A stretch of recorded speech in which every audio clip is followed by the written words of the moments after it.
So hey guys, welcome to the 5th episode of 23 Minutes with Gelpo and Dawa. So we are a talk show from Ladakh. We discuss books in every episode.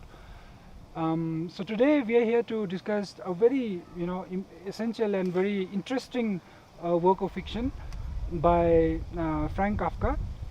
The book is called Metamorphosis. However, before we go into the discussion, I would like to give you a surprise, guys. So we have a very beautiful guest here. She is Rexin Wangmo, and she is an educationist by profession and an avid reader, a big fan of literature, and she is one of the founding members of Ladakh Literary Society. Welcome to the show, Rexin. Thank you so much. Thank you for having me. Yeah. So let me give you a brief about Kafka. He was a Jew, a German-speaking Jew, born in Czech Republic, right? Yep. And essentially, a German-speaking Jew in Czech is one of the minorities of the minorities. And he was born in 1883, and he had a very, I would say, hard life as a kid, and then when he grew also, he had to face a lot of problems, personal issues. If you see the theme of the book, it's about a transformation of a person, a change, and like I said, is it a change for something better, a spiritual, going to the higher ground of our existence, or is it something, a degradation kind of a thing, So essentially in Metamorphosis, Kafka is it is for him, it's complete degradation, a spiritual transformation, I would say, when he wrote the Metamorphosis. So the book essentially is divided into 3 parts, and in every part, Kafka, the character, the protagonist of the story, Gregor Samsa, he loses something of his identity. First, he lost his ability to speak. He lost his body. And then in the second part, he lost his job. He lost, and job for him was, central to his identity, and in the third, from the family, affection for the family, yes. And in the third, he lost his name and humanity, when his family members began to refer to him as it, then identity, Gregor or Samsa. So guys, this is a story of losing yourself because of others and because of yourself. So I mean, I would like if we could have a little discussion on the story of the book. Yeah, exactly. So the story starts with how the protagonist Gregor Samsa transformed himself into a big bug. And he thought that, I think it must be a dream. I think I should get back to sleep and everything will be normal, because he was refused to, he was not able to understand what was happening with him, right? Then eventually he realizes that it's real, that he has actually transformed into a bug. The question is here that whether he has literally transformed into a bug, or it is just an indication of him becoming very different from how he was, as a person. In the story, it was a physical transformation first. So where he sort of transformed, and the next part is how the family member gets to know. So when he woke up really late, everyone was worried about why he's not waking up, because he was supposed to catch the train around 7ish, but he didn't get up, and then everyone was worried, and everyone started to feeling sort of anxious about why he's not getting up, because he has never missed an office for 5 years. And he was the bread earner of the family, the sole bread earner. Exactly. So that's how the family started started banging the door, and then they wanted to know what's happening in there. But to his surprise, he couldn't even speak, right? So he has somehow lost his human attributes, and he couldn't speak much, and he was actually thinking, how do I convey things to them, Yes, you know. yes, yes. But he eventually tried and managed to say that I would be there, you know, in 10 minutes or in a while, right? Yeah. For that they thought that, you know, they'll come, but eventually he didn't turn up because he was not able to move, right? His entire body, physical, you know, there were so many changes in his body, so he couldn't get up. I think after a point the manager also got worried back in the office because he used to come on time every day, right? So it was something very unusual that happened on that day, right? Where he didn't turn up. So the manager had to come to his house, and he was compounding on the door and saying what's up with him and everything. So the family tries to cover up in the beginning, I felt, where his mother tries to say that I think he'll be all right, I think he's very unwell, he'll be, you know, he'll come out in a while and stuff. But then he got restless, the manager, and then he started banging the door, and he thought that. And then when Kafka didn't reply or Kafka didn't respond, he got very restless, and then he started speaking ill of him, how he was not very productive in the last few months, I guess, you know. That's when he thought that, you know, I think I should gather up some, you know, courage to go to the door, and physically it was very difficult for him to, you know, manage to go till the door and open it, because the latch was, as an insect, it was very difficult for him to open it. But eventually he, you know, managed to open the door. Essentially, for the benefit of our viewers, no, the look of the bug that he transformed, you know, when you read into the book, and it was never clear that what kind of bug that Gregor Samsa has turned into, you know. And throughout the book, there's only one or two references, you know, that when somebody calls him a beetle or something. You know? A beetle. However, you know, that idea of bug, I mean, how it looks. I mean, you know, in the translation, it was of course translated from German to English. No? The translation, there's little. Lost, I guess. Lost in translation. And you know. So we tend to visualize that transformation as an insect or something. No? However, it is never revealed. So it's so curious, you know. The bug is not described as a whole. You know, so because it's a very blurry image of a bug. Because Gregor Samsa is the narrator of the story. You know, it's a first person narration. And nobody described that in third person perspective. So nobody sees that as a whole. Because of the interplay of narration, you know, it's you know, we see parts of the bug. You know, you see the jaw when it is on the latch, you see the limbs, you see the stickiness. Obviously the story will keep, you know, go on, and I think we should like talk on the themes that it tackles. So Metamorphosis, you know, is a piece of literature which has been, I think, analyzed from, you know, any possible vantage point. No, every point of view that you come and try to, you know, analyze it. The very first thing that actually comes to the reader as well, you know, is the autobiographical nature of the work, where you know, people tend to attribute his work to his life experience, you know, the author's experience, you know. So I mean, you know, the depression that he faced under a very stout and very practical kind of a father, you know, who completely negated his interest in literature and all, you know, the higher indulgences, I would say. And then the second is like Dawa mentioned, you know, psychoanalytic analysis of it, which actually boils down to, you know, Freudian symbology.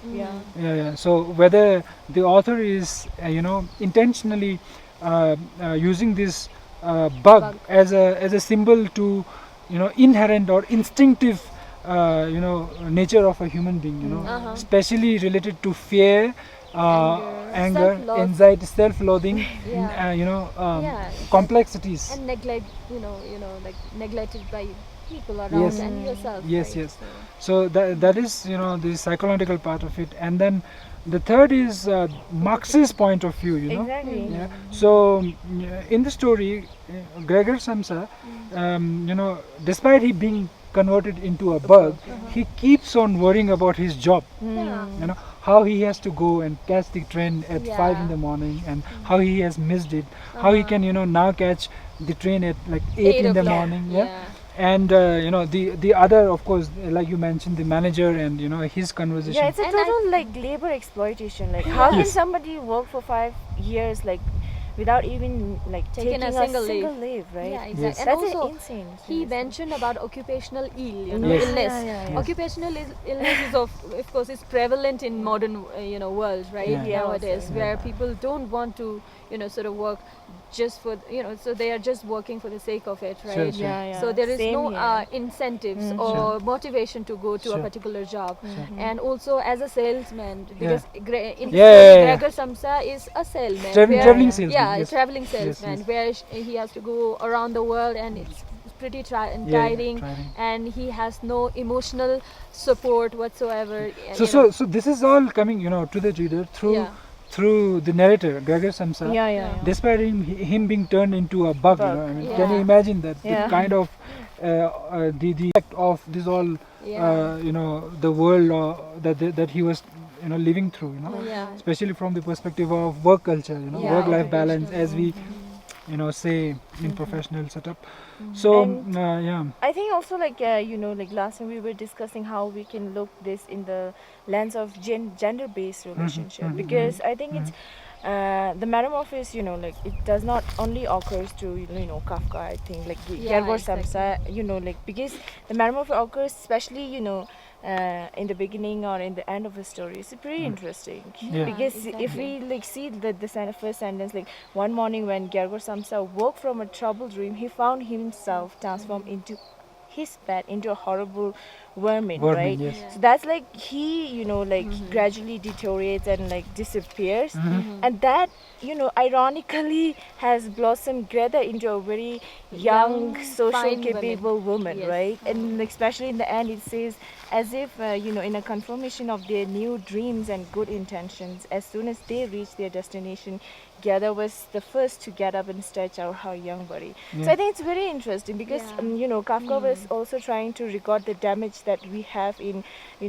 especially in patriarchal capitalist society that inscribe the constructed gender roles that man has to be the bread earner and woman has to be the house worker, right? Yeah. So at the same time it also challenge this traditional norms of and responsibilities of men Yeah. and women. Yeah, So exactly. I think he's like always like ahead of his time when it comes to like Yeah. dealing with such Issues. like issues. Yeah.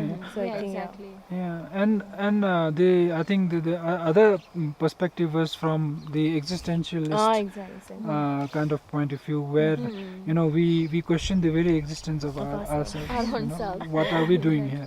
Yeah. And what is the meaning of this existence? Yeah, and And- then most of the time like we kind of like like define our existence at the validations of somebody's, Yeah, right, at the somebody expense else's, of somebody validation. Yeah. I think it's also happens here in the book, right? How he invalidates Yeah. himself, his family, and gradually, like even his sister, like like turning against him. So, do we really need to do that? Like, Yeah, I mean that's the setup. Yeah. I think it's the kind of education system, the modern education that we have, where your papers get checked and somebody ticks it, and then that's a We get the validation for the marks, kid. right? And that validation is what we carry throughout our lives. Exactly. Yeah. And also, so guys, I mean, he's a author after whom we have a complete genre, Kafkaesque. Kafkaesque. Yeah. Yeah. So that is essentially to do with all this dichotomy of our existence, Yeah. of validation that we Yeah. get from Yeah. someone else, Exactly. and also the kind of structure that we have built, of bureaucracy, of red tapeism, of paperwork, So I mean, in a way, an individual, loses his spirit, Yeah. that lively spirit that a child has, in exploring this world, that curiosity, that genuineness, under the weight of Seriously.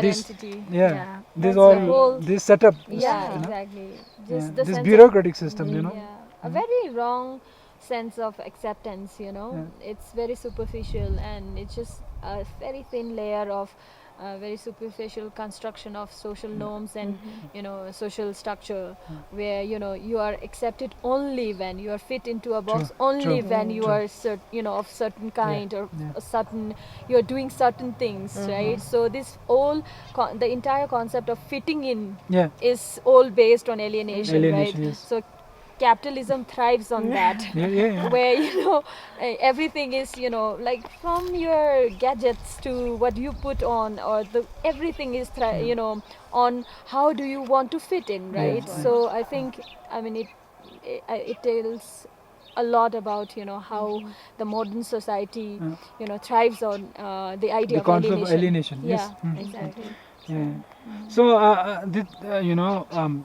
another perspective that I see is to rescue him out of all this interpretation, and put him as a, or I would say analyze him as an artist, as a writer, beyond all this meaning, Yeah, exactly. So somebody who could, I mean, of course, the one of the reasons that he himself confides is of him writing the kind of stuff that he wrote is about his experience as a child, under father's repression, However, it was a personal feeling, and many people have that repression felt as a kid. However, he could use that as a genesis of his work, and see it across the domain of human existence, and that was early 20th century, and it's still relevant. I mean, the relevance of Kafka's works, I think is going to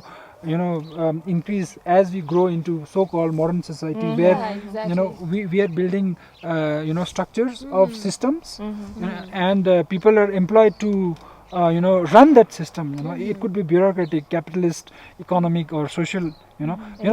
So as it grows up, we will have these questions of the idea of alienation, also the question of existence. I mean, why the heck do I have to go in the morning to an office and maybe do something which you are not hired for? In today's context, if you see in larger organizations, you would be hired for something. But you are meant to do something else. Yeah, something else, which is entirely out of your interest, right? No, like you don't like to do that, but the job demands you to do it, right? So, but that also comes back to your mental health, where you are absolutely not wanting to leave, to that extent. I think at the same time, like we were talking about, his concept of alienation and all has to do because most of the time he has ventured into those emptiness and void in his life, right? But I'm literally kind of disappointed in most of his work, because as I said, there's no not sense perfect of hope. Exactly, there's no sense of hope. And at the same time, it's always the any of his short stories, it's always the enemy who has won, right? And the struggle has almost forgotten, and sometimes it kind of solo up in those in different worlds. So I think maybe, I don't know, that's my question to the audience, that why is he not giving a solution? Why doesn't he have an outcome or a possible solution to such conditions? So Dawa, we were having a conversation on it, so I understand the kind of take that you have on his work. However, I would also say that isn't it the very nature of our existence which is chaotic, and which is which is full of suffering, for example. Yeah, and also isn't it the reality, instead of just constructing a escapist kind of a route? I know, so that's what, but still, at the same time, we need that escapism from those tragedy. But then I don't know. Yeah, so let me put it this way, So I mean, I would do an analogy. Okay. The very first precept of Buddhism was there is suffering. Okay. So getting into no. I'm not really going deep. So the critics of Buddhist philosophy in the West, they said they are very negative in their worldview. Yeah, you know? exactly. Because I mean, how could be suffering all the time? However, our position in a way is that by recognizing that it's a suffering, then we have Yeah. that possibility of coming out of coming out of it. I feel I think I'm on the same page Yeah. here, because I feel that in every all Kafka's work, he is, the entire story is the solution, I feel. Yeah. Where Okay. Yes, he yes, yes, is yes. telling you the truth, and then it's there, so how to deal with is, so he's presenting the solution itself, True. as a as a form, as By a, opening up in by a, opening up, like in text and that's all. what Yeah, instead of existentialism is you know about, right? drawing our issues in under the carpet, Yeah. why don't we just acknowledge it? Then maybe there is a possibility of some Okay. solution as well. Exactly. Yeah. So that's what I think about his work. That's why But I mean, to the readers who haven't read him, it's a word of caution that when you read him, of course you would tend to feel very negative, suppressed. Yeah, that's how However, it you need to have a what shall I say? Yeah, bigger, like Yeah, a looking bigger at the picture, a bigger picture around of it. I mean, on the contrary, I feel very light-hearted when hurted when I read Ah. Kafka, because I Really? feel that then you are exposed to the reality, and there is nothing going, there's nothing. After that, I Yes. mean, this is Is it. that- This is the reality. Yeah. Then you are so sort of relaxed, knowing that okay, this is the reality. So, and it could now- be also for her, for Dawa to experience that, that's the beauty of fiction. It gets very personal. It entrenched your, I would say, nook and corner of your whole being. psyche. Yeah. Like, and we can relate this, right? Like, And also, the way Kafka feel, I think I think everyone in this world feals at some point of time. Yeah. I mean, it's very universal. Yeah, sure, So sure. he is, I think, in his narratives, in all the works, I think he is trying to convey something which is very universal. For example, pain is very universal, right? You cannot escape from it. yes. So he's trying to convey something which happens to each and everyone. I think that's why his work, Yeah, I mean, is you relevant. can resonate, like that. Yeah. So that's why I think, like the sense of alienation we feel in our day-to-day Yeah, life, right, and true, like every time, and it happens to everyone, right? So it's very universal, Yeah. and the sense So Rizin, I would also say, what? Yeah. I mean, for most of people who are not aware of such kind of literature or such work, it is Like very me. no, please. No, but then I came to know. I'm happy that I got introduced Yeah. to this book, and there's so much to explore. So Yeah, sure. exactly. So I'm saying, these are things like for example, anxiety, depression, Oh. alienation, all these are things, or identity issues, Identity crisis. identity crisis, exactly. And so self-loath. self-loathing, Yeah. I mean, These are the bigger issues yeah, and prevailing these self-criticism, days, right? Yeah. So I mean, first thing is that we don't know how to even acknowledge it, and second is how to word it out. yeah. We don't know how to express it. Third is that this idea of everybody is in the same, I would say, it's- in the same boat. Yeah, that also reassures the entire existence. It reassures you, as, yeah. knowing that everyone faces or come across the same challenges. See how Yeah. it's a solution. Yeah, so I that's what I think, feel. yes. Like he tries to write solution to some problem. Yeah. Mm-hmm. And I mean, and he's a guy who doesn't doesn't take you other ways. I mean, he would just he's incisive, he's direct. He would hit the problem, the issues, in the bullseye, I would say. He's not shying away. Sure, sure. Yeah. It's, So, it's yeah. right There's there. no layers. There's no Yeah. layers to his work. Sure. And I think we need to draw the implications of his work in context of Ladakh, right? Yes, yes. And right now we were talking about how universal mental health is, especially I think in Ladakh it's also very Prevalent. relevant. Yeah, People are committing suicide. Yes. And right now, as we just talked, it's totally okay to not feel okay, and then another solution is to come up and then express yourself. True, true. Excellent. And Yes. also how to be human in this modern world is important.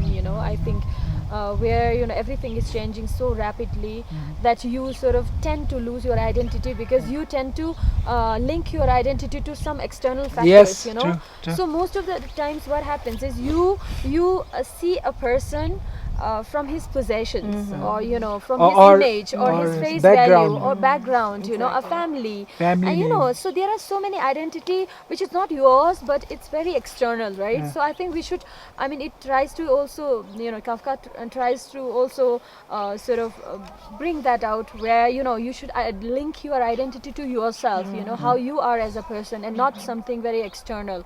So in context of Ladakh, I feel that like in this the region is developing rapidly, where we tend to, it's very very very possible that we tend to lose our identity and try to link it to external factors rather than what we are as a region and as a society. That's why we are known, like Ladakhis are known for warmth, compassion, and all of that. So we should link our identity to those things, and not to very external materialistic things. I mean, So- that is the bigger concept, I think. Right, we have the concept of mindfulness, Yes, and we're right yes. now focusing on emotional hygiene. Yes, I emotional think- intelligence. Yeah, and then I think very important, like recently, like and there are a few schools who have introduced C learning, right? Yes, Social, yes, emotional, yeah. ethical learning. I think Exactly. that is, I think, a very good foundation to like cultivate Inculcating, yeah. those like mental or well-being. I think we need to inculcate this habit of hobbies. Oh, Ladakh is such a beautiful place, you can have trekking as your hobby, you do once a year maybe, or sightseeing, or maybe mountaineering, or it could be inbound as well, no need to go always outside. You can do like maybe painting or writing, or maybe socializing, yeah. so what I would say Or- for or like join joining Ladakh Literary Society, So, Ladakh Literary Society, we try to sort of provide platform to the readers Yes, or yes, the writers to have dialogue on various issues pertaining to, the society, or not just issues pertaining to society, but also emotional issues. And also we gather twice a month, once.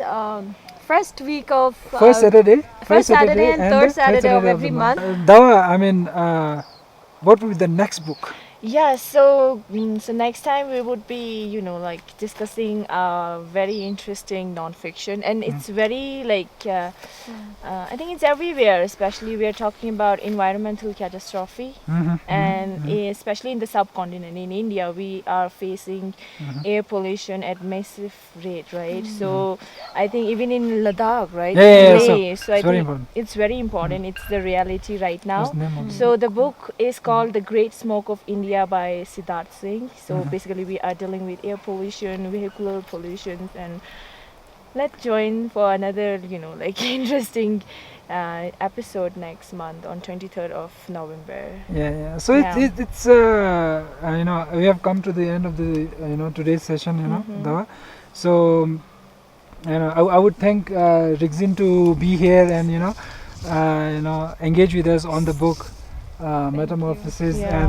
and we look forward to have you again in our I episodes. would love one of the Sure, episodes. sure, sure. Thank you so much. Yeah. Thank you for Yeah. having me. So this episode has been sponsored by Thandal Travels, and Thandal Travel is a boutique travel house in Ladakh, and their focus is on the events. Their focus is on promoting local initiatives. Yeah, and we would like to thank our Thank you. directors and video editor, Mr. Wang Du. for Yeah, always, please. like, Thank you so helping much. us. Thank Yeah. you. So it's a wrap, maybe. Yeah, Yep. thank you. Okay, bye. Thank you.